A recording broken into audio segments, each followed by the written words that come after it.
Muito boa tarde. Está no ar a Praça da República, programa mensal na Diana FM, com os deputados eleitos pelo Círculo Eleitoral de Évora. Esta semana contamos com a participação à distância, devido à pandemia da Covid-19, para evitarmos riscos.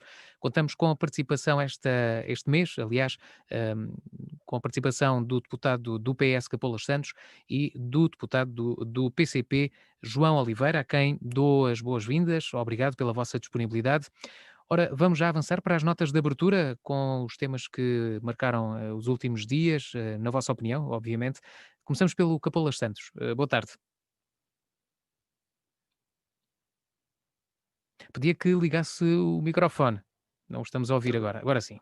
Estamos a ouvi-lo. Muito bem, o tema de abertura é incontornável. Gostaria de deixar uma palavra de agradecimento, de estímulo, de solidariedade, de apoio com as famílias das vítimas que no nosso distrito e na nossa região têm perecido sob a Covid-21 e, como disse, uma palavra de estímulo, de apoio, de reconhecimento para todos aqueles profissionais de saúde, trabalhadores sociais nos lares e noutras instituições, forças de segurança, bombeiros, todos aqueles trabalhadores da limpeza, por exemplo, que estão mais expostos a este risco e que têm, de facto, feito um trabalho corajoso e notável numa situação que, tendo sido aparentemente benéfica na primeira fase desta pandemia, se agravou substancialmente nos últimos tempos.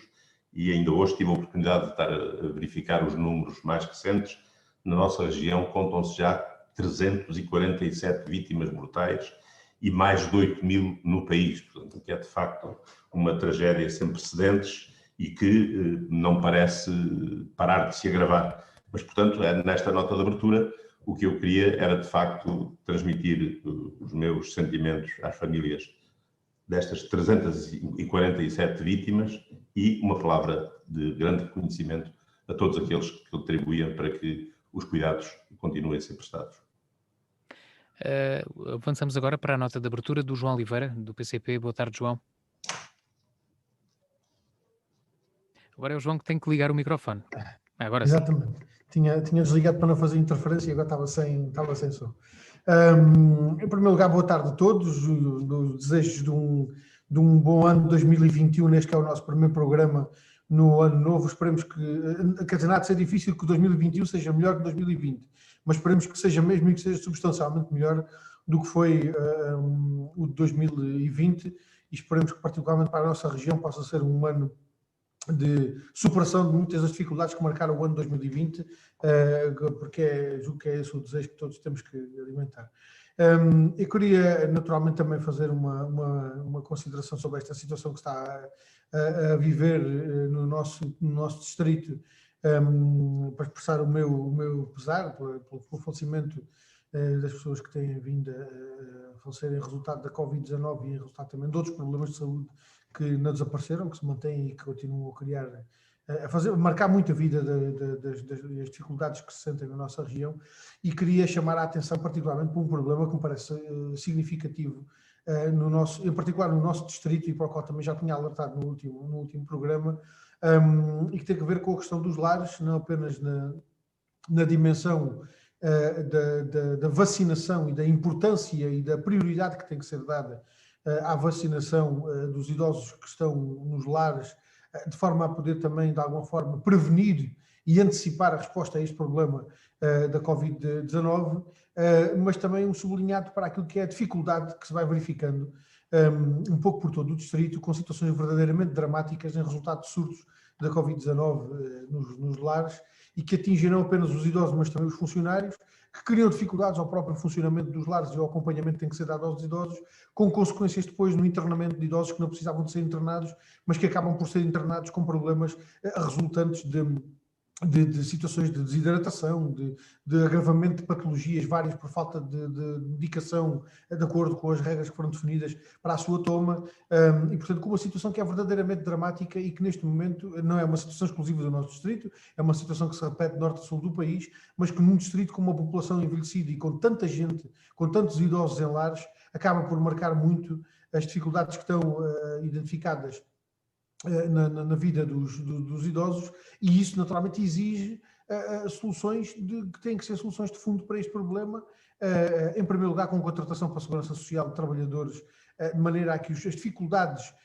do funcionamento dos lares possam ser ultrapassadas com a colocação desses trabalhadores para repor as necessidades, digamos assim, que ficam por satisfazer em resultado das infecções que se vão verificando dos próprios funcionários, mas também numa mais estreita articulação que tem que existir entre os lares e os serviços de saúde, em particular os cuidados de saúde primários, que são absolutamente decisivos para que estes problemas possam ser ultrapassados e que exige naturalmente o reforço, não apenas do alargamento dos horários, mas também o reforço da capacidade de resposta que os cuidados de saúde primários têm que dar no acautelamento e no acompanhamento das situações relacionadas com os lares, e portanto esperamos que isto possa ser ultrapassado com essas medidas de reforço do Serviço Nacional de Saúde e em particular de reforço dos cuidados de saúde primários. Muito bem, concluímos esta primeira ronda com as notas de abertura. Avançamos já para, no fundo, o tema que tem marcado os últimos dias, o novo confinamento, que começa já esta quinta-feira. Eh, Estamos a gravar a meio da tarde desta quarta-feira, algumas horas, 2 horas, 2 horas e meia antes da emissão do programa, portanto, ainda não sabemos que medidas vão ser adotadas, mas tem sido dito nas últimas semanas que será um confinamento parecido àquele que ocorreu no início da pandemia, em março e abril. Ora, Capolas Santos, do PS, começava por si. É inevitável este novo confinamento para parar os contágios? Vamos ver se as decisões que estão em marcha e que antecipadamente já parece que conhecemos, porque de facto tudo indica que teremos um novo confinamento muito parecido àquele que ocorreu no início da pandemia, e penso que é uma decisão que decorre da informação recolhida junto dos cientistas, dos profissionais especializados nesta área das pandemias, e que é aquela que de alguma forma tem sido generalizadamente adotada por outros países. Há quem diga que é eficaz, que é menos eficaz, mas parece-nos relativamente óbvio concluir que se a contaminação se faz de pessoa para pessoa, obviamente se essas pessoas estiverem isoladas, quebra-se a linha de contágio.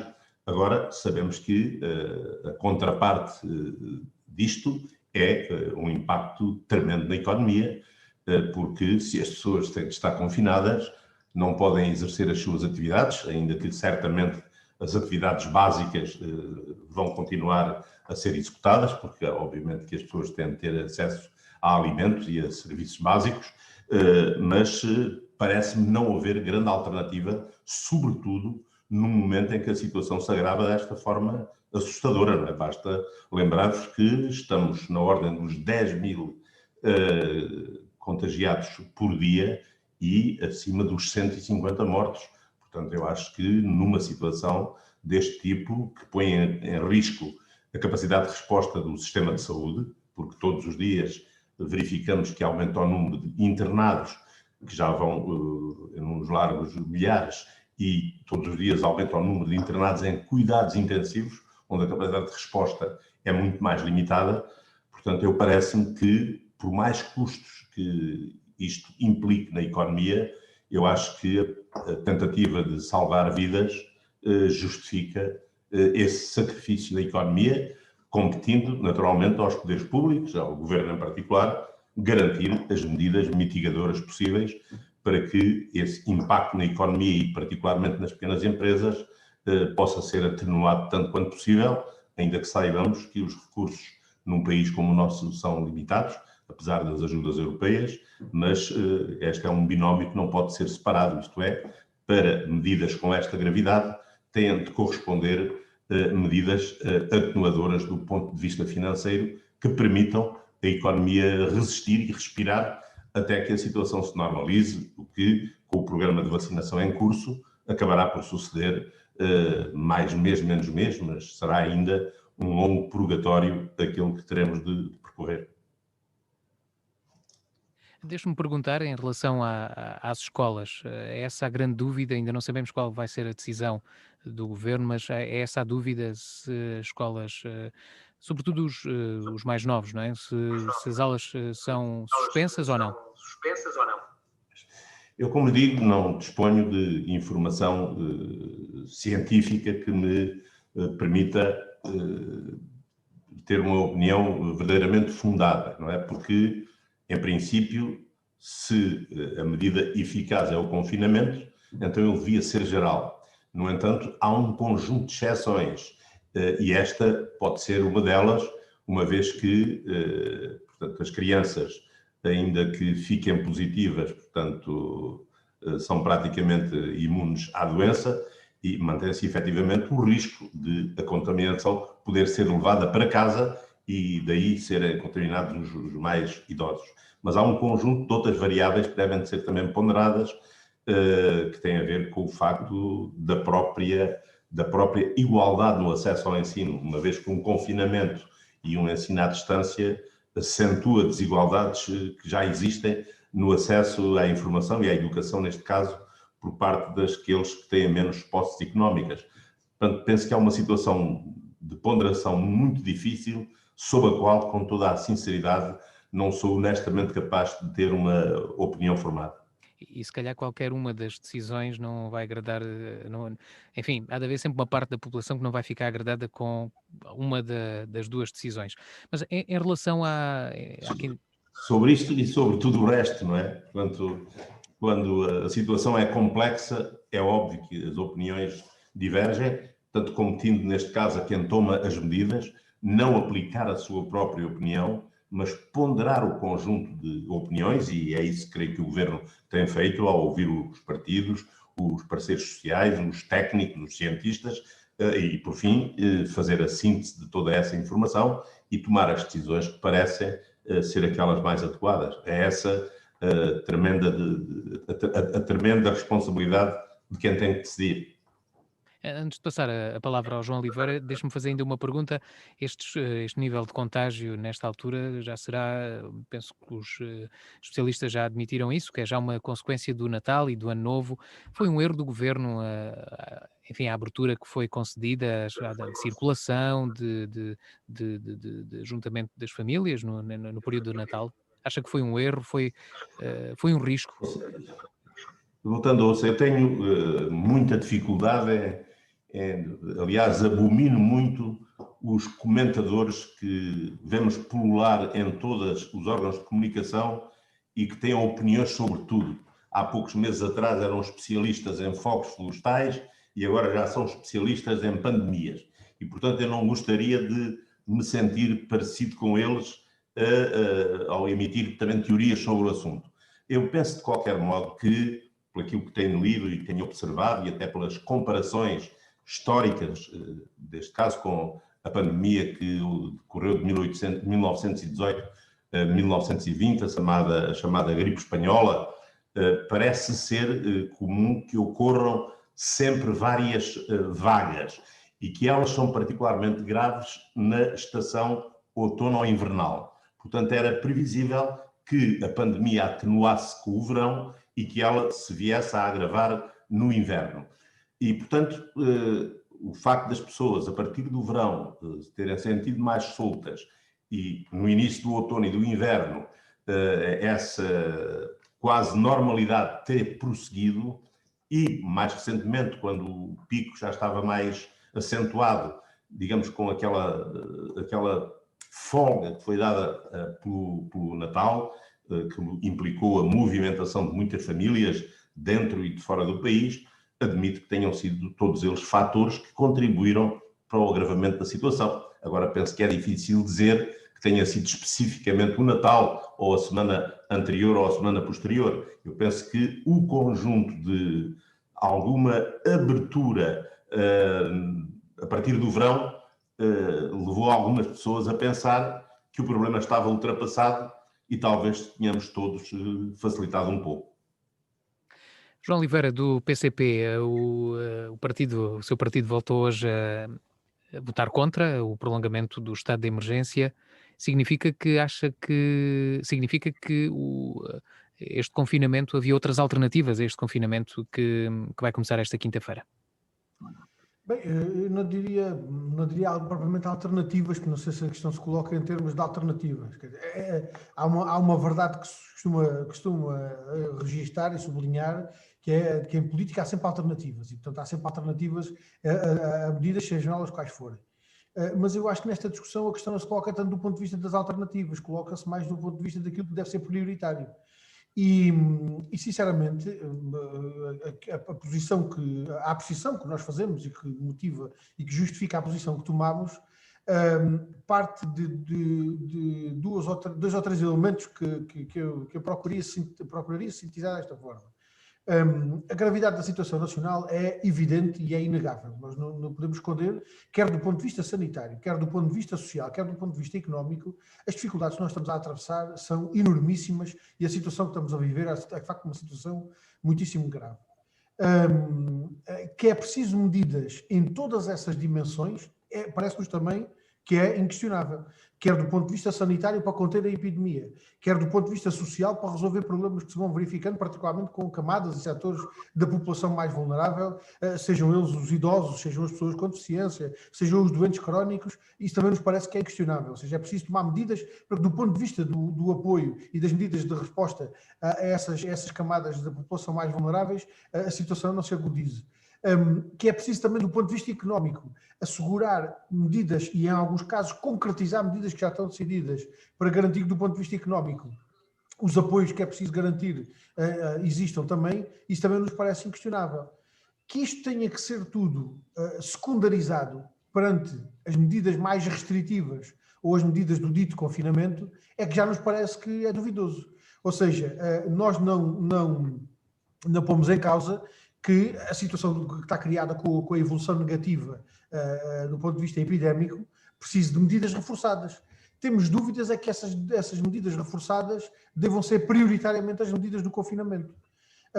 E isto também resulta um pouco da experiência e da aprendizagem que nós fomos fazendo ao longo destes já 10 meses que levamos desde a primeira vez que foi decidido o confinamento, e resulta também da própria consideração que vai sendo feita e até das apreciações que foram sendo feitas até pelos próprios epidemiologistas relativamente à situação que estamos a viver e à sua origem. Porque o Sérgio colocava agora ao Capola Santos a pergunta sobre o Natal e a passagem de ano. Ontem, na reunião com os epidemiologistas, houve algumas dúvidas relativamente àquilo que motiva esta situação que nós estamos agora a atravessar. E até dúvidas motivadas pela comparação com outros países. Houve países que no Natal e no Ano Novo tiveram restrições mais sérias do que aquelas que foram aplicadas em Portugal e tiveram medidas mais restritivas do ponto de vista da circulação das pessoas, do ajuntamento das pessoas. O exemplo da Bélgica, por exemplo. Na Bélgica não eram permitidas mais de 4 pessoas juntas durante o período do Natal. A Bélgica, neste momento, está a enfrentar exatamente uma situação destas de agravamento acelerado do número de contágios e está também a discutir os confinamentos. Ou seja, não há propriamente uma certeza de que tenham sido medidas decididas no Natal ou no Ano Novo que tenham contribuído para isto ou para aquilo. Há até um elemento que me parece que é relevante e que deve também ser avaliado, que tem que ver com, e que ontem foi dito também por um dos epidemiologistas que foi ouvido, que tem que ver com a maior transmissibilidade das novas estirpes, particularmente da estirpe do Reino Unido, que pode estar em circulação já por toda a Europa, incluindo por Portugal, e que, por ser mais contagiosa, pode estar a provocar um maior número dos casos registados de contágio. Bem, tudo isso são coisas a que a ciência não consegue dar ainda resposta cabal, mas é na ciência que nós temos que confiar. Ora, a questão que nós colocamos é esta. Perante esta questão do ponto de vista sanitário, sabendo-se aquilo que se sabe e conhecendo-se aquilo que se conhece, é mesmo o confinamento que resolve o problema que temos pela frente? A nós parece-nos que prioritariamente não devia ser o confinamento que devia ser considerado como medida a adotar. Porque parece-nos que aliás, nós até no debate já usámos um exemplo aqui dos nossos vizinhos do Distrito de Beja. No Distrito de Beja, neste momento, não há médicos de saúde pública. Os 2 médicos que estavam a prestar funções no Distrito de Beja saíram do Distrito há pouco tempo, na sequência de um concurso de mobilidade interna que foi feita, foram colocados noutro sítio. É o confinamento que resolve este problema? Não é. É óbvio que não é o confinamento que vai resolver este problema. Aliás, a questão que nós temos que colocar é, quando sairmos do confinamento, já vai haver médicos de saúde pública em Beja ou não? E para isso é preciso o confinamento ou é preciso o estado de emergência? Não é. A solução destes problemas, e posso acrescentar muitos outros que estão diretamente relacionados com isto, há uma constatação que é óbvia. O aumento do número de contágios, o aumento do número de internamentos e o aumento do número de pessoas a precisarem de cuidados intensivos está a colocar uma pressão enormíssima sobre o serviço de saúde, sobre os profissionais de saúde, com situações que podem ser, de facto, muito próximas de situações dramáticas e de desespero. Agora, isso tem que ser encarado em primeira linha, não é com o confinamento, é com o reforço da capacidade de resposta Mas, dos serviços de João, saúde. na semana passada, por exemplo, a Ministra da Saúde, no início da vacinação em Mora, dizia que, não por estas palavras, mas passava a ideia de que não há, nesta área da saúde, não há pessoas, nem em Portugal, nem no estrangeiro, para contratar. Não haverá médicos, nem enfermeiros para contratar, disponíveis para começarem a trabalhar. Bem, esse é um dos problemas com que nós nos começamos a confrontar, mas também tem que ter alguma resposta do ponto de vista da própria organização dos cuidados, ou seja, há um momento a partir do qual não é possível multiplicar as pessoas porque as pessoas não chegam, mas é possível também do ponto de vista da organização dos serviços procurar encontrar soluções que ainda temos, é possível encontrar soluções para procurar reforçar a capacidade de resposta a estas situações. O exemplo, há medidas que estão a ser tomadas desse ponto de vista, a questão dos hospitais de retaguarda, das estruturas de retaguarda. Há cerca de 2.000 camas disponíveis em estruturas de retaguarda, só estão neste momento a ser utilizadas 79. O que significa o quê? Há aqui mais capacidade. É óbvio que as camas só por si não são nada, não é? As camas têm que ter associados enfermeiros disponíveis para prestar cuidados, médicos disponíveis para prestar cuidados, auxiliares disponíveis para prestar cuidados e, portanto, há aqui uma elasticidade dos serviços de saúde que ainda não está esgotada, mas que tem que obrigatoriamente ser considerada como prioridade na resposta a que é preciso considerar, não é? E, portanto, aquilo que a nós nos parece não é propriamente uma questão de concordância ou discordância com o confinamento e com a decisão do confinamento. É uma questão de saber o que é prioritário. E verdadeiramente prioritário parece-nos que são outras medidas, particularmente de reforço do Serviço Nacional de Saúde, de reforço da resposta em cuidados intensivos, de medidas de maior capacidade de resposta, quer por via do Serviço Nacional de Saúde, quer por via da requisição de serviços, particularmente dos meios dos serviços privados, dos hospitais privados, nas circunstâncias onde e se isso for absolutamente necessário, e, portanto, há um conjunto de medidas, até do ponto de vista da proteção sanitária. Deixa-me tentar colocar a questão de uma outra forma, porque se nós tendemos a fazer a discussão pela via negativa, se calhar também não conseguimos encontrar as soluções que verdadeiramente importa considerar. Nós temos tido nos últimos meses relatos de creches, de jardins de infância, de escolas, de locais de trabalho, onde vão aparecendo pessoas infectadas. E, apesar de aparecerem pessoas infectadas, não há propagação da infecção nesses contextos. Olha, para ir muito mais longe, que na Assembleia da República, nós temos tido medidas de controle, de prevenção e de controle da infecção, que já permitiram detectar várias situações de pessoas infectadas, que não tinham sintomas, e portanto eram pessoas assintomáticas, que por via dos testes de rastreio foram identificadas como pessoas positivas, e aquilo que se tem verificado é que essas pessoas, a infecção dessas pessoas não gerou ela própria a infecção daqueles que estão à volta. O que é que isto significa? Significa que as medidas de prevenção que estão tomadas estão a ser cumpridas e estão a dar resultados. E isso também se pode dizer em relação às escolas? Essa é mais uma das constatações. Aliás, ontem eu vi declarações de um responsável do Centro Europeu de Controlo e Combate a Doenças Infecciosas, que dizia que, ao contrário daquilo que aconteceu há um ano, está-se agora a chegar à conclusão de que o encerramento das escolas pode não ter um efeito muito significativo. Porque as crianças tendem a ser mais assintomáticas do que a ter sintomas, porque não tendo sintomas transmitem menos a doença do que quem tem sintomas, e porque as medidas que estão a ser tomadas de controlo no espaço escolar, quer em termos de distanciamento, quer em termos de uso de máscara, quer em termos de desinfecção, permitem às crianças que, nesse contexto, até assumam comportamentos de risco em menor dimensão do que assumem a partir do momento em que saem da escola. E, portanto, a escola até acaba por funcionar como um espaço de algum controle da própria infecção em relação às crianças e aos jovens que frequentam as escolas. Isto era dito por um responsável do Centro Europeu de Combate e de Controle a Doenças Infecciosas. Bem, o que isto significa é o quê? É que a própria ciência tem evoluído ao longo destes últimos 10 meses ao ponto de confirmar hoje realidades que são distintas daquelas que eram avaliadas há 10 meses.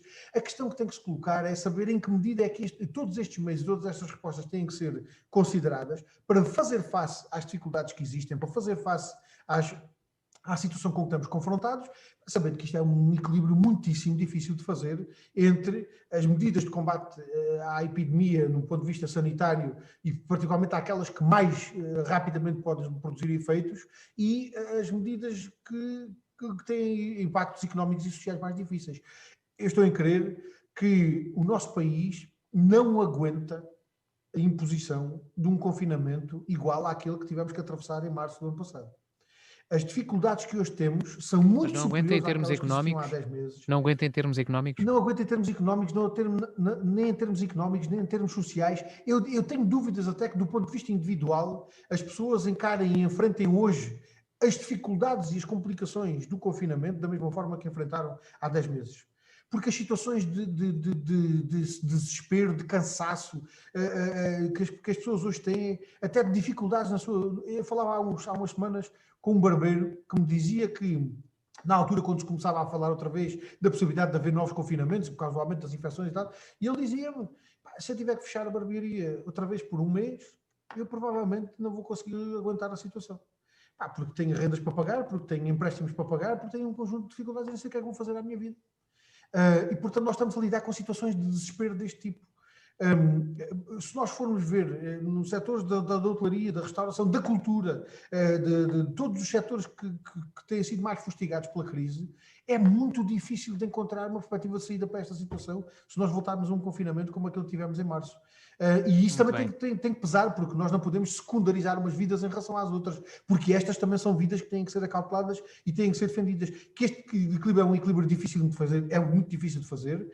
Agora, aquilo que nos parece é que a prioridade não devia ser a prioridade do confinamento, devia ser a prioridade ao conjunto de outras medidas que ainda assim é possível serem adotadas, sem que as consequências e os impactos sejam igualmente dramáticos face àquilo que vivemos no ano passado. Muito bem. Então, por falar em equilíbrio, temos de equilibrar aqui os tempos. Não sei se Não, o eu Dr. Santos gostaria ainda só, quer falar alguma coisa sobre este assunto. eu gostava só de fazer o seguinte comentário, não é? A questão é esta. Portanto, o João Oliveira acabou de dizer que ele próprio e o seu partido votaram contra esta decisão, que será certamente de pelo menos durante 15 dias ou um mês, um confinamento generalizado.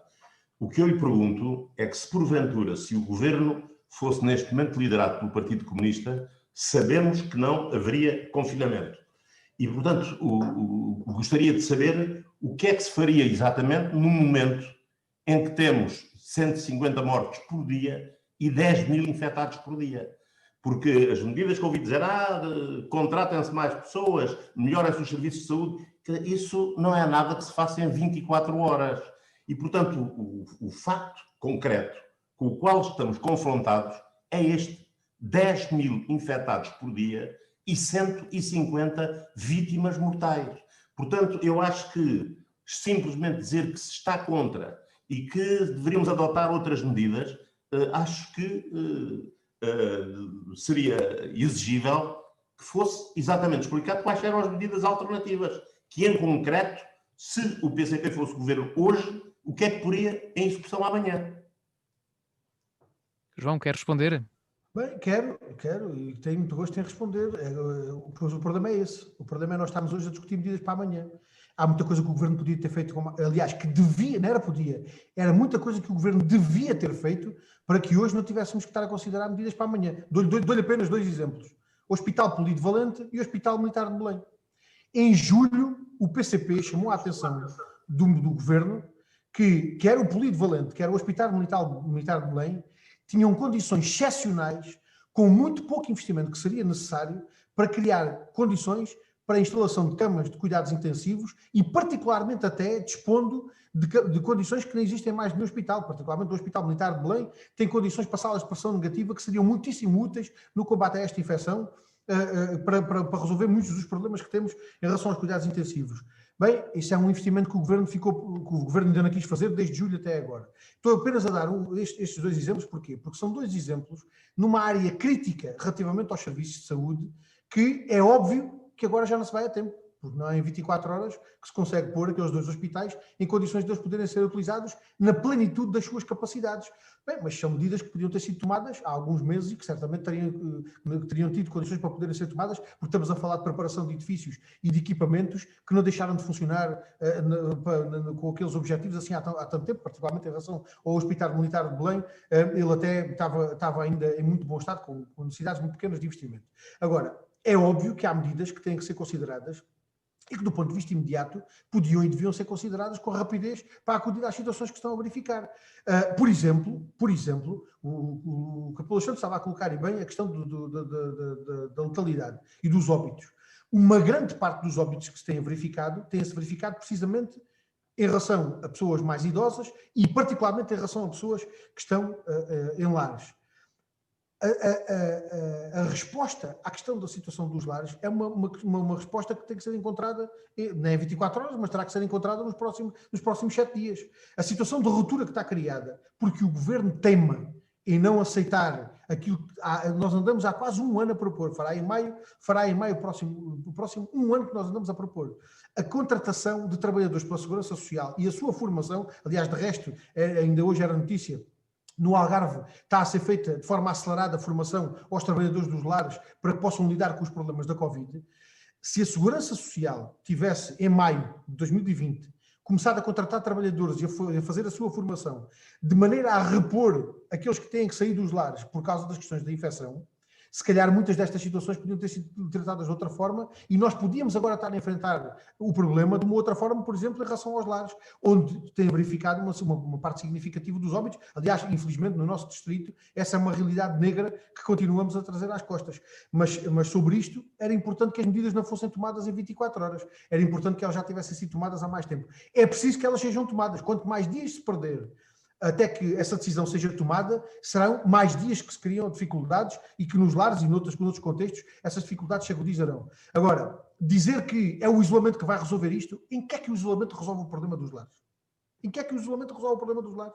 As medidas de isolamento não vão resolver em nada o problema dos lares, porque o problema dos lares tem que ser encarado com outras medidas. E aí concentra-se uma boa parte das nossas dificuldades. Dou apenas estes exemplos, podíamos discutir isto até com mais profundidade, mas dou apenas estes exemplos para procurar responder à questão que foi colocada, porque são muitas as situações em que nós podemos encontrar outras respostas que não passam prioritariamente pelas questões do conflito.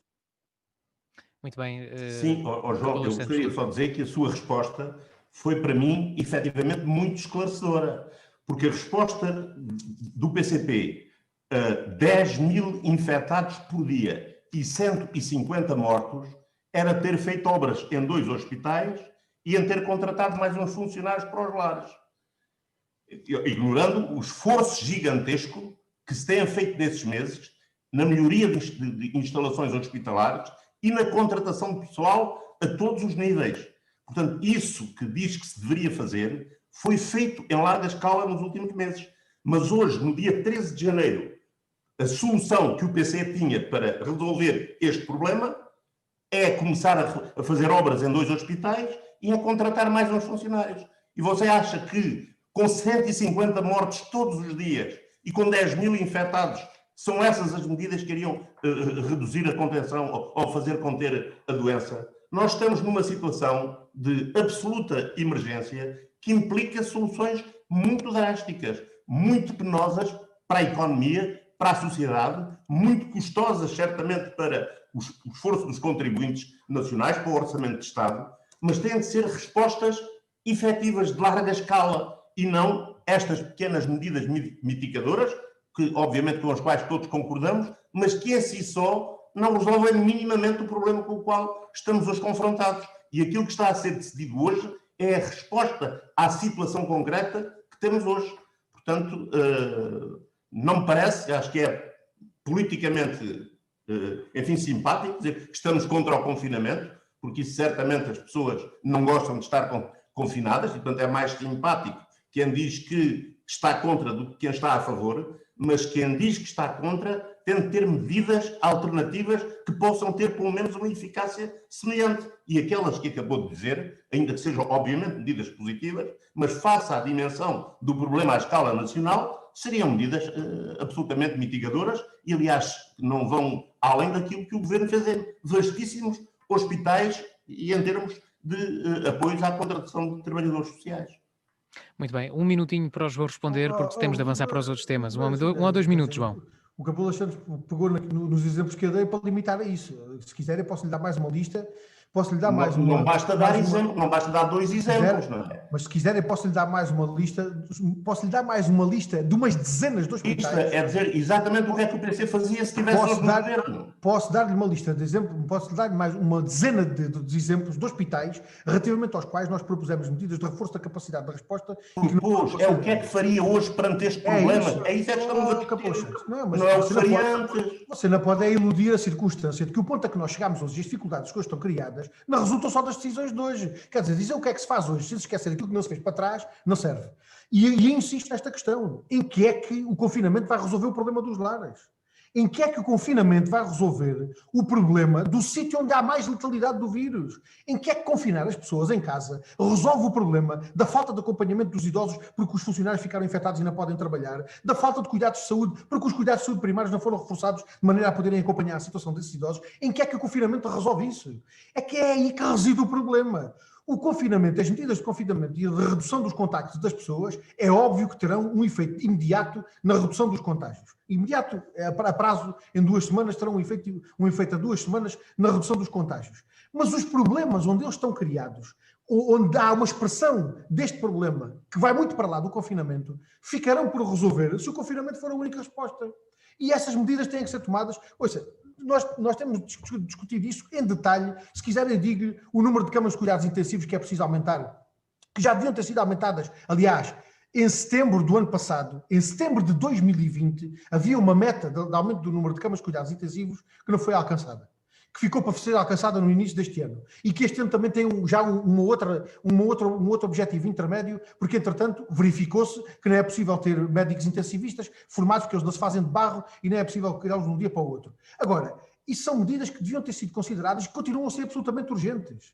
Mesmo não tendo sido feitas atempadamente, continuam a ser medidas completamente urgentes, absolutamente urgentes, porque o problema dos 10 mil infectados só se torna num verdadeiro problema a partir do momento em que os serviços de saúde não têm capacidade para lidar com 10 mil infectados e com o número correspondente de internamentos. Se os serviços de saúde tiverem capacidade de internar as pessoas e de cuidar das pessoas, os 10 mil infectados são um problema de outra dimensão e de outra escala. Neste momento, nós só estamos a lidar com este problema do confinamento, sobretudo por causa da pressão sobre os serviços de saúde. E é nessa área que tem que naturalmente continuar a colocar-se as medidas prioritárias. Se concordarem, avançávamos para o próximo tema. Claro, eu peço desculpa, não gostaria de eternizar essa discussão, até porque ela própria daria para horas de debate, mas... E se calhar no final não chegavam a acordo. Mas de qualquer modo, eu gostaria só de poder responder ao João nos seguintes termos. É óbvio que o confinamento tem um efeito positivo nos lares. Porquê? Porque o vírus não são as pessoas que são residentes nesses lares que se contaminam uns aos outros. Essas pessoas só são contaminadas porque o vírus vai de fora para dentro. Provavelmente os trabalhadores, o pessoal médico, os enfermeiros. Portanto, só há infecção nos lares porque o vírus é transportado para dentro dos lares. Porque eles, durante meses até, os utentes ficaram impedidos de ver as suas famílias. Portanto, um confinamento reduzindo o contágio fora dos lares impede que mais pessoas vão infectadas para os lares. Portanto, é evidente que essa é uma medida que tem um efeito a todos os níveis. Agora, sabemos que é a medida pior de todas. É a mais custosa do ponto de vista psicológico, porque eu imagino o que é uma pessoa estar nos grandes centros urbanos, o estar confinado semanas dentro de um apartamento com 1 ou 2 assoalhadas. Deve ser uma coisa absolutamente horrível. Não é? O que é que isso significa em termos das pessoas que não veem as famílias, dos pais que não veem os filhos, dos avós que não veem os netos? É de facto uma situação terrível. Mas neste momento, e perante uma situação de emergência, porque nós estamos neste momento num cenário de guerra.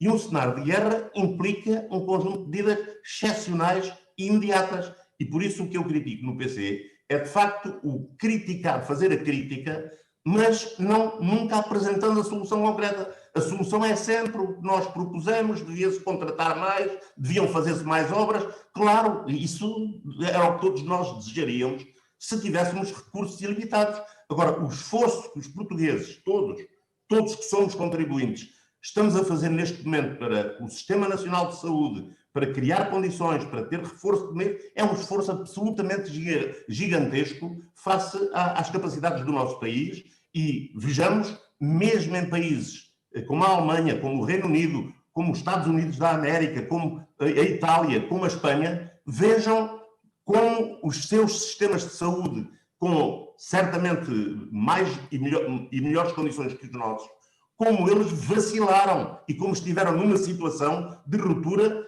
que ainda, infelizmente, não aconteceu no caso português e onde existe ainda uma margem, porque é, obviamente, possível contratualizar, como o Governo, aliás, tem vindo a defender, e, no limite, requisitar todo o aparelho de saúde do setor privado, não é? Portanto, acho que o que estamos a fazer é aquilo que as nossas condições permitem que faça, naturalmente, podendo ser dizer que se poderia fazer melhor, não é? Última intervenção do João Oliveira para este tema, para podermos avançar finalmente. João, uma última intervenção. A gente em cima do problema que tem, tem uma multiplicidade de coisas que é preciso fazer. Vou a mais um exemplo concreto, uma coisa que continua a ter que ser feita, apesar de já poder ter sido feita em setembro passado. Uma das sugestões que nós demos ao Governo, e que o Governo aparentemente achou que era boa, tanto que aceitou que isso devia ser proposto, era a contratação de profissionais de saúde tão reformados para reforçar os meios da saúde pública. Não há, neste momento, meios de saúde pública para fazer o controle dos rastreios, o controle dos contactos das pessoas que aparecem infectadas. Nós propusemos ao Governo que o Governo mobilizasse, por exemplo, profissionais de saúde reformados, até vou dizer isto melhor. Até foi a partir do exemplo dos meus pais, que são os dois enfermeiros e estão os dois reformados, que estão os dois disponíveis para terem um telefone a quem ligar às pessoas a fazer o rastreio dos contactos que são feitos e que não há neste momento forma de fazer pelos meios de saúde pública, porque eles não existem. Propusemos ao Governo que o Governo mobilizasse os profissionais de saúde reformados para esse trabalho. Foram contactados uma meia dúzia de profissionais de saúde, foram mobilizados outros profissionais e hoje os contactos continuam a demorar mais do que aquilo que deviam demorar. Nós tivemos aqui relatos de pessoas que passaram o Natal em isolamento porque os serviços de saúde pública não os contactaram. E só os contactaram 2 semanas depois daquilo que deviam ter sido os contactos a fazer. Isto são medidas absolutamente urgentes que precisam de ser feitas. Para quê? Para poder rastrear os contactos das pessoas que aparecem infectadas, para travar as cadeias de contágio. Isto são medidas urgentes, mas já eram urgentes em setembro, quando nós fizemos aquela proposta ao Governo. E quando o Governo achou que até era boa ideia. O problema é que elas continuam hoje a ser urgentes e a ficar para concretizar. Portanto, a questão não se pode dizer, digam lá qual é a alternativa ao confinamento e alguém tira da cartola uma solução mágica em alternativa ao confinamento. Não é, isso são coisas muito mais complexas, que exigem aqueles exemplos que eu dei dos hospitais e das câmaras de cuidados intensivos e das contratações pós-lares, como exigem outras medidas de reforço da saúde pública, medidas de reforço da capacidade de intervir para interromper as cadeias de contacto, precisamente através do reforço das equipas de saúde pública, medidas de proteção sanitária de todos aqueles que contactam com pessoas em situação de risco, porque os trabalhadores dos lares, no momento do confinamento, não vão estar confinados, vão estar a trabalhar. E mesmo que se reduzam os contágios à sua volta, eles continuarão sempre a ter que observar regras de segurança sanitária, que das duas uma, ou têm condições para observar, ou não podendo ser observadas. Continuam a ser um fator de risco. Que medidas é que vão ser tomadas relativamente a isso? Que medidas é que vão ser tomadas, por exemplo, de reforço da capacidade de intervenção em matéria de disponibilização de equipamentos de proteção individual, de higienização, de desinfecção dos espaços e das entradas e das saídas das pessoas que têm que continuar a ir aos lares, entregar comida, entregar medicamentos, fazer uma série de coisas. Medidas dessa natureza geram urgentes há uns meses, quando nós as discutimos, e continuam a ser urgentes hoje. Agora, não se diga é que não há alternativas ao confinamento ou até que o confinamento deve ser a medida prioritária. Nós consideramos que não é a medida prioritária. Muito bem, vamos. Enfim, era um assunto que dava pano para mangas, mas temos de continuar. Temos mais 2 temas para abordar ao longo do programa de hoje e estamos a 20 minutos do seu final. Ora, o tema do Capolas Santos é a presidência portuguesa do Conselho da União Europeia. Quer explicar porque é que traz este tema? Enfim, eu penso que me parece fácil de justificar, uma vez que, como sabe, nós integramos a União Europeia, que é hoje composta por 27 Estados-membros, e de acordo com o seu tratado fundador e com o Tratado de Lisboa, que é a sua versão atual, cada Estado-membro assume a presidência do Conselho de Ministros, o Conselho em todas as suas formações, quer o Conselho de Chefes de Estado e de Governo, quer os Conselhos setoriais, durante 6 meses e, portanto, liderando assim esta fantástica construção que é a União Europeia. Portugal vai exercer esta presidência pela 4ª vez, uma vez que ela ocorre mais ou menos agora com 27 Estados-membros, de 13 anos e meio em 13 anos e meio, portanto a última presidência foi em 2007. E é um motivo de orgulho, até porque as presidências portuguesas foram presidências, as anteriores foram presidências bem-sucedidas. Portugal deixou uma marca de credibilidade e de respeito pela forma como as exerceu, e assim esperamos fazê-lo neste momento, que é um momento, penso eu, histórico para a Europa. E histórico porquê? Porque nós vivemos, de facto, neste momento, um conjunto de circunstâncias da qual irá emergir uma nova realidade política e social, na minha opinião. A pandemia, a saída do Reino Unido da União Europeia, a questão, a mutação que eu penso que será relevante na política norte-americana depois deste lamentável mandato de um populista inqualificável e que, penso eu, que será uma importante vacina para a sociedade americana. Portanto, temos um conjunto de circunstâncias, temos ainda a felicidade de termos uma boa liderança na União Europeia. Eu estou, de facto, muito agradavelmente surpreendido com a senhora von der Leyen, com a sua capacidade de liderança e com a agenda progressista que ela está a imprimir e na qual, de alguma forma, estão também em harmonia as prioridades portuguesas desta presidência, que são, como sabem, Portugal escolheu como tema, como lema para esta presidência, tempo de agir por uma recuperação justa, verde e digital.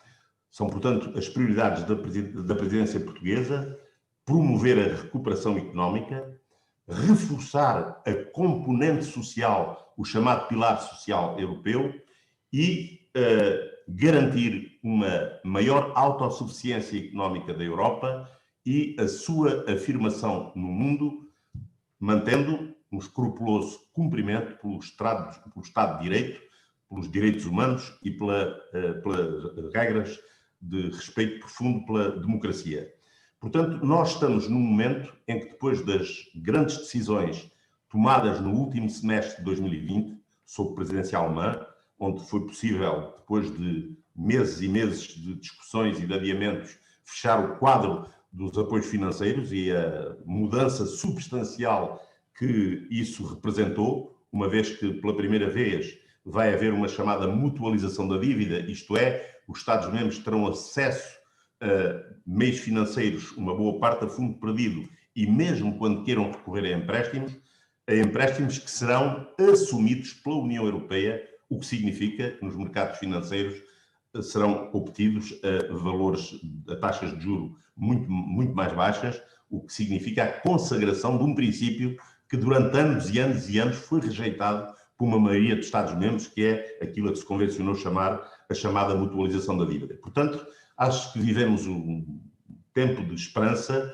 no futuro. Eu penso que, vivendo nós este clima de guerra, como já o caracterizei há pouco, depois das guerras, a história demonstra-nos que há sempre uma sociedade nova que emerge.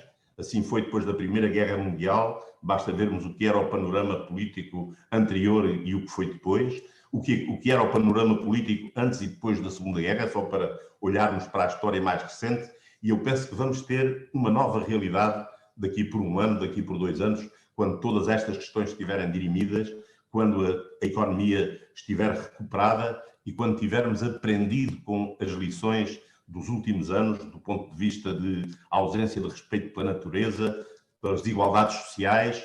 Eu penso que estamos, por isso, num momento de viragem, e não é irrelevante que, nesse momento de viragem, quem lidere este grande espaço europeu seja Portugal, sejam os portugueses, e por isso penso que quer os cidadãos, quer na vertente parlamentar, quer na frente do governo, quer na frente da sociedade civil, penso que este é um momento em que todos devemos empenhar-nos para que esta presidência seja um sucesso, porque se o for, como espero, será muito bom para Portugal, mas será também muito bom para a Europa, que é o espaço onde nos inserimos. João Oliveira, um comentário. Eu diria de forma, procurando ser breve, eu diria que a presidência portuguesa da União Europeia tem que ser encarada como um momento de oportunidade e como um momento de responsabilidade que o Estado português, o governo português, assume no exercício dessa presidência, considerando não apenas aquilo que são desafios, necessidades, objetivos que devem ser prosseguidos em função da realidade que vive a União Europeia e os países que integram a União Europeia, mas eu diria que também de um ponto de vista da política externa mais amplo, considerando um quadro internacional que é um quadro internacional marcado por grandes dificuldades e grandes obstáculos, particularmente por lógicas de fechamento, isolamento ou limitação das relações internacionais na sua dimensão multilateral. Começando pela primeira dimensão, eu diria que eu não sei se as exigências ou as oportunidades ou as necessidades que a presidência europeia da União Europeia deve considerar são apenas aquelas que foram identificadas pelo Capoulas Santos e que de resto traduzem aquilo que são objetivos prioritários da União Europeia, ou se eles não devem ir mais longe com objetivos que assegurem, do ponto de vista da resposta às necessidades dos povos que integram a União Europeia, objetivos mais avançados e objetivos mais, eu não sei se se pode classificar como mais ambiciosos, mas pelo menos objetivos mais avançados, de objetivos de elevação dos direitos laborais e sociais como aspectos essenciais para a elevação das condições de vida, de uma Europa que seja respeitadora do desenvolvimento soberano e promotor de relações mutuamente vantajosas para os Estados e para os povos. Eu julgo que este é um aspecto absolutamente essencial a considerar e que em muitas dimensões, particularmente das políticas setoriais, vai sendo muitas vezes secundarizado, desvalorizado ou até pura e simplesmente desconsiderado. Elementos de cooperação entre Estados soberanos e iguais em direitos e que seja respeitadora da democracia.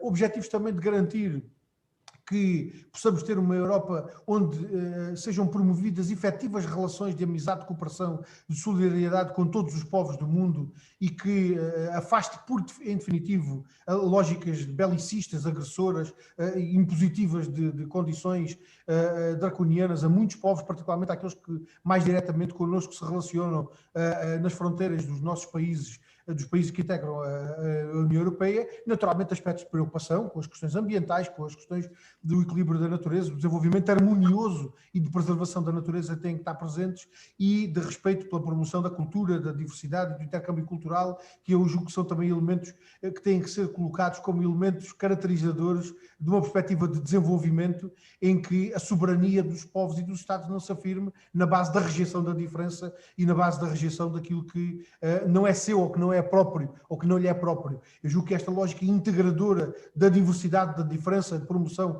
da cultura, dessa diversidade do intercâmbio cultural é absolutamente essencial como elemento de coesão entre os povos que integram a União Europeia. No plano externo, eu diria que há uma dimensão em que a presidência portuguesa da União Europeia deve procurar afirmar-se no relacionamento com outros povos, com outros Estados, com outras organizações, particularmente no plano multilateral, que eu diria que é muito importante que o governo português aproveite nesta presidência. Apenas para dar 2 ou 3 exemplos que podem ser desenvolvidos, em matérias como, por exemplo, a resolução de problemas criados pela última administração norte-americana, por exemplo, no relacionamento com o Irão, em que a União Europeia tomou uma posição de desacordo com aquilo que foram as posições da administração norte-americana e que criaram naquela região mais um foco de conflito. Por exemplo, era importante que a presidência portuguesa da União Europeia tomasse a iniciativa de, em relação ao Irão, em relação à Palestina, em relação à Síria, poder encontrar nas organizações multilaterais e no diálogo regional que tem que ser desenvolvido para que se encontrem soluções políticas e diplomáticas para as dificuldades, não apenas para os conflitos militares, mas para as dificuldades até de relacionamento político, económico e de outra natureza que naquela região estão criados, era importante que a presidência europeia pudesse dar um contributo para a resolução daqueles problemas. O mesmo em relação a outras questões colocadas no Médio Oriente e no Norte da África, ou em relação a dificuldades que também se mantêm, particularmente do ponto de vista humanitário, na Ásia, no restabelecimento de relações que possam ser relações harmoniosas de cooperação e desenvolvimento noutros pontos do mundo, por exemplo, na América Latina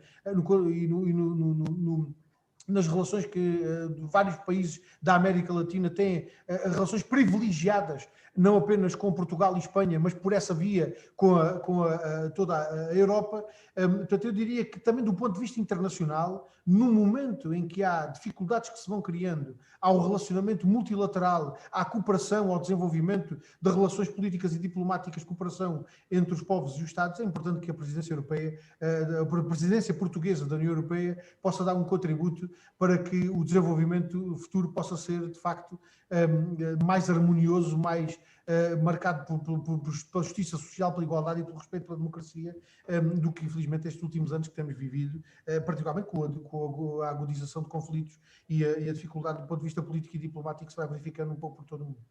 Ficam registadas as opiniões dos dois deputados sobre a presidência portuguesa. Ora, vamos avançar rapidamente para o tema do João Oliveira. Quer falar sobre as eleições presidenciais, João. Sim, eu queria dizer muito rapidamente o seguinte, porque tem-se falado muito sobre as eleições presidenciais e a possibilidade ou até o desejo do seu adiamento face à situação que estamos a viver, e eu queria dizer o seguinte, e procurando ser sintético, que vou talvez colocar as questões apenas pelo seu enunciado. Primeiro, eu acho que esta ideia de adiamento das eleições para a presidência da República tem por trás de si uma ideia de desvalorização das eleições ou de secundarização das eleições presidenciais que eu julgo que devia ser rejeitada. A ideia de que as eleições podem ser adiadas traduz de facto uma secundarização ou uma relativização da importância destas eleições. Ora, as eleições para o Presidente da República não são eleições que possam ser e que devam ser desvalorizadas, pelo contrário, têm que ter um relevo que resulta do exercício das funções e das competências que lhe estão atribuídas pela Constituição. Em segundo lugar, queria sublinhar este aspecto. Não é possível discutir-se adiamento de eleições, porque esse adiamento de eleições implicava uma revisão da Constituição e não é possível rever-se a Constituição em situação de estado de emergência. Em terceiro lugar, queria dizer que nem sequer considero que seja desejável haver, que pudesse ser desejável haver um adiamento das eleições. Porque mesmo que os problemas constitucionais pudessem ser ultrapassados e pudesse haver uma revisão constitucional, não parece sequer que pudesse ficar resolvida a questão de fundo que se coloca, que é a de saber para quando é que se adiariam as eleições. Quer dizer, a ideia de que, perante estas dificuldades que estamos a atravessar, sobretudo do ponto de vista epidémico, as eleições deviam ser adiadas, obrigava a responder à pergunta, adiadas para quando? Alguém em Portugal está em condições de dizer quando é que nós teríamos condições diferentes daquelas que estamos hoje a atravessar para a realização destas eleições? Alguém se atreve a dizer daqui por 3, por 6 ou por 10 meses teremos todas as condições para poder fazer estas eleições em condições mais próximas da normalidade do que aquelas em que estamos hoje? Eu julgo que ninguém tem condições para se atravessar com uma coisa destas. Por fim, queria sublinhar também um outro aspecto. Mas, João, deixa-me perguntar, já agora, estando as eleições marcadas para o dia 24, em pleno período de confinamento, não corremos o risco destas eleições registarem uma abstenção histórica? Essa é uma questão que temos que encarar, mas eu acho que para resolver de vez a questão do adiamento. A última questão é a propósito do adiamento. A possibilidade de adiar as eleições significaria manter em funções um Presidente da República para lá do período do seu mandato. Eu pergunto em que condições é que ficava o atual Presidente da República exercendo o mandato para lá do prazo que a Constituição prevê e a ter tomado decisões como, por exemplo, as relativas ao estado de emergência. se passa pela cabeça de alguém nós termos um presidente a tomar decisões relativamente ao estado de emergência, por exemplo, exercendo funções para dar aquilo que o mandato que a Constituição prevê. Eu julgo que quem fala de adiamento de eleições não está propriamente a ponderar todas as implicações e todas as dificuldades que podiam daqui resultar. Agora, isto tem como consequência o quê? Tem como consequência termos que criar condições para que o ato eleitoral se realize com as maiores possibilidades de participação possíveis e com a mobilização das pessoas para a participação no ato eleitoral tanto quanto possível. E eu queria chamar a atenção de decisões que foram tomadas pela Assembleia da República atempadamente relativamente à possibilidade de exercício do direito de voto, que têm que ser aproveitadas em toda a sua extensão e têm que ser concretizadas de maneira a garantir essa mais ampla participação possível. Eu destaco as possibilidades que foram criadas de antecipação do voto, para que as pessoas possam votar mesmo antes do dia 24 em condições de garantir essa máxima participação no ato eleitoral. É uma das possibilidades que está aberta e que naturalmente deve ser aproveitada por quem está em condições de a poder aproveitar. E chama a atenção para a necessidade de que a campanha eleitoral, naturalmente de acordo com as limitações que resultam da própria situação epidémica que estamos a viver, não deixe de contribuir também para que a participação dos portugueses no ato eleitoral possa corresponder àquilo que se deseja, que é um ato eleitoral participado com um nível de abstenção tão baixo quanto possível. Eu acho que a ideia, a multiplicação de referências ao adiamento das eleições não contribui também para que a participação seja muito elevada, porque acho que esta ideia de desvalorização que está por trás do discurso do adiamento contribui ele próprio também para que as pessoas se desinteressem e se desliguem da participação no ato eleitoral, mas eu acho que é preciso criar condições para que de facto haja uma participação no ato eleitoral tão grande, tão ampla quanto possível, sem que isso possa significar também prescindir das condições de fiabilidade do ato eleitoral, de fiscalização do ato eleitoral, do decorrer do ato eleitoral, que têm que ser asseguradas. Eu confesso que me preocupa, neste momento em que estamos a discutir, preocupa-me esta abertura que a declaração do estado de emergência faz para a ida das urnas aos lares. Eu acho que isto, eu não me arrisco a dizer se é mais arriscado para um idoso sair de um lar para ir a uma assembleia de voto, ou se é entrarem 5, 7, 10 pessoas por dentro de um lar para levar a urna ao lar. Eu não tenho condições para dizer se do ponto de vista sanitário é mais seguro uma coisa ou é outra. Agora, tenho a certeza de uma coisa, é que indo a urna ao lar é preciso garantir condições para a fiscalização do ato eleitoral naquelas circunstâncias que vão exigir a mobilização de muitos meios para garantir que o ato eleitoral naturalmente não prescinda de elementos de fiscalização e de fiabilidade que têm que ser assegurados. Agora, em geral, acho que é preciso que as condições de realização do ato eleitoral possam decorrer de acordo com aquilo que está planeado e de acordo com aquilo que ficou definido já há alguns meses, até do ponto de vista legal, para que isso aconteça e garantindo-se uma ampla participação no ato eleitoral para que não seja por via da abstenção que se crie uma dificuldade à realização das eleições. Muito bem. Capoulas Santos, do PS. Bem, o que eu vou dizer a seguir, eu tenho receio que possa constituir um embaraço para mim ou para o João Oliveira. Vou explicar-me. Eu não pude comentar, mas ouvia as declarações que fez sobre a questão da União Europeia e registro um assinalável progresso nas posições do PCP e do João Oliveira sobre a União Europeia, que muito me satisfazem, porque de facto o que ele referiu, quer do ponto de vista interno, isto é, a defesa da democracia, da solidariedade, dos direitos humanos, a agenda ecológica, a agenda digital, o grande enfoque nos pilares sociais, assim como a vertente externa, a União Europeia como vetor de paz no mundo, de aproximação entre os povos, de contribuinte para a paz, onde há situações de conflito. Portanto, tudo isso eu subscreveria com total à vontade. Assim como, e agora a questão é contrária, o João Oliveira parece-me ter convencido em absoluto sobre a sua análise sobre as eleições presidenciais, porque também subscreveria aquilo que ele acaba de dizer. Eu também acho que seria absolutamente inaceitável qualquer adiamento neste momento. Primeiro, porque não é desejável e, em segundo lugar, porque não é possível. Não é materialmente possível, porque isso implicaria, como todos sabemos, uma revisão constitucional feita a 200 km por hora e também não sou daqueles que, quando há um problema, acho que se deve mudar imediatamente a lei em cima do acontecimento. Portanto, nós temos uma situação difícil, mas temos mecanismos constitucionais que nos permitem responder a esta situação. Portanto, a minha posição é que não concordaria com um adiamento das eleições nestas circunstâncias.